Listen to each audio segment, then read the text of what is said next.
وعلیکم السلام ورحمۃ اللہ وبرکاتہ۔ بسم اللہ الرحمن الرحیم۔ آپ نے پوچھا کہ اگر جانور جو ہے وہ بوری کا ہے لیکن جو ہے اس جانور کو جو ذبح کرنے والا ہے وہ مسلمان ہے، اور مسلمان جب جانور کو ذبح کرتا ہے تو شرعی طریقے پر ذبح کر رہا ہے، یعنی بسم اللہ اللہ اکبر کہہ کر جانور کو ذبح کرتا ہے، تو کیا اس صورت میں وہ جانور حلال ہو جائے گا؟ تو اس کا جواب یہ ہے کہ اگر جانور جو ہے بوری کا ہے یا آغا خان کا ہے یا رافضی و شیعوں کا ہے یا قادیانیوں کا ہے، اور اس جانور کو ذبح کرنے والا مسلمان ہے اور وہ ذبح بھی شرعی طریقے پر کرتا ہے اور وہ جانور بھی جو ہے حلال جانور ہے، تو اب اس صورت میں حکم یہ ہوگا کہ جانور حلال ہو گیا۔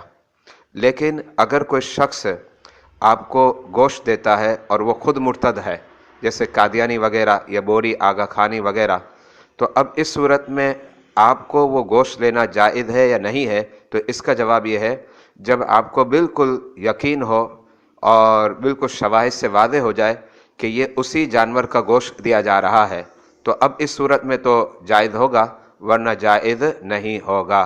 واللہ اعلم بالصواب۔ محمد وسیم ضیائی، مرکز العلوم اسلامیہ اکیڈمی، بادامی مسجد، مٹھادا، کراچی، پاکستان۔